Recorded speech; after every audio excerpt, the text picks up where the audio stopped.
ఒక్కసారి కొమ్మూరి గోల్డ్ కి కాల్ చేయండి. తాకట్లో ఉన్న మీ బంగారాన్ని విడిపించి మార్కెట్ ప్రైస్ కి వాళ్ళు కొనుక్కుని మిగతా డబ్బులు మీకు ఇచ్చేస్తారు. వెల్కమ్ బ్యాక్ టు మనం టీవీ. నేను మీ పవన్ బెస్వాడ. భారత్ పాకిస్తాన్ మధ్య ఉద్రిక్తతలు రోజు రోజుకు పెరుగుతున్నాయి. ఒకవేళ ఈ టెన్షన్ యుద్ధంగా మారితే భారత్ ఆయుధశాలలో ఒక ఆయుధం గేమ్ చేంజర్ గా మారబోతుంది. అదే BrahMos supersonic cruise missile. ఈ missile Bharat Russia joint venture లో డెవలప్ అయిన వరల్డ్ క్లాస్ వెపన్. దీని స్పీడ్, యాక్యురసీ పాక్ కు కంటి మీద కొనుక్కు లేకుండా చేయగలవు. ఒక్కసారి బ్రహ్మోస్ లాంచ్ చేస్తే చాలు, ఈ మిసైల్ సెకనుకు 3700 కిలోమీటర్ల వేగంతో ప్రయాణించగలదు. దీని వేగంతో శబ్దం కంటే 3 రెట్లు వేగంగా వెళ్లి ఇస్లామాబాద్ లోని కమాండ్ సెంటర్ ను సెకండ్స్ లో బూడిద చేయగలదు. ఈ మిసైల్ ఎంత స్పీడ్ గా వెళ్తుందంటే ఢిల్లీ నుంచి కరాచీకి కారులో వెళ్తే 20 గంటలు పడుతుంది. కానీ బ్రహ్మోస్ అక్కడికి 72 సెకండ్లలో చేరుకోగలదు. దీని రేంజ్ 1500 కిలోమీటర్లు.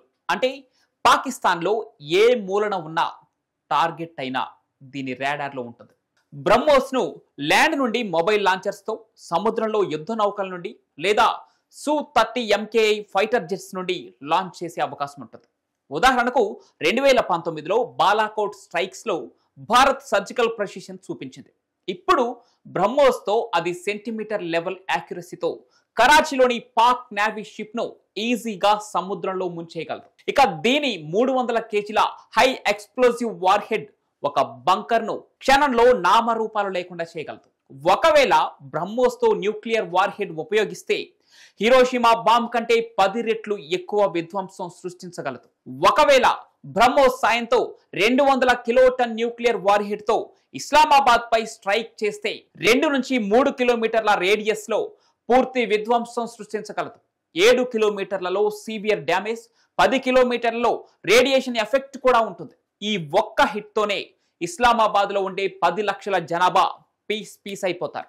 కరాచీ లాంటి 1.5 కోట్ల జనాభా ఉన్న సిటీ అయితే ఒక్క స్ట్రైక్ తో కోట్ల మంది ప్రాణాలను కోల్పోగలరు. కహుటాలోని పాకిస్తాన్ న్యూక్లియర్ ఫెసిలిటీని టార్గెట్ చేస్తే వాళ్ళ న్యూక్లియర్ కెపాసిటీ డిసేబుల్ అవుతుంది. కన్ను మూసి కన్ను తెరిచేలోపు ఈ విధ్వంసం జరిగిపోతుంది. పాక్ మిలిటరీకి ఏం జరుగుతుందో కూడా అర్థం కాదు. 2016లో ఉరి అటాక్ తర్వాత భారత్ సర్జికల్ స్ట్రైక్స్ చేసింది. టెర్రరిస్ట్ క్యాంప్స్ ను డిమాలిష్ చేసింది. ఇప్పుడు ఈ బ్రహ్మోస్ తో అదే స్ట్రాటజీని అప్గ్రేడ్ చేస్తే పాక్ ఆర్మీకి చెందిన 3742 ట్యాంకులు, ఆర్మర్డ్ వెహికల్స్, లాహోర్లోని మిలిటరీ బేస్ ను ఒకే ఒక హిట్ తో నాశనం చేయగలదు.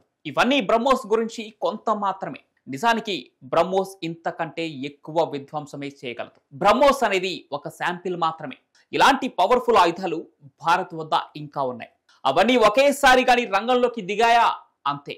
ఏం జరుగుతుందో మీరే ఊహించుకోండి. పాకిస్తాన్ కు దెబ్బ మీద దెబ్బ పడి ఊపిరి పీల్చుకునే అవకాశం కూడా ఉండదు. మరి బ్రహ్మోస్ కాకుండా మన దగ్గర శక్తివంతమైన ఆయుధం ఏముందో కామెంట్ చేయండి.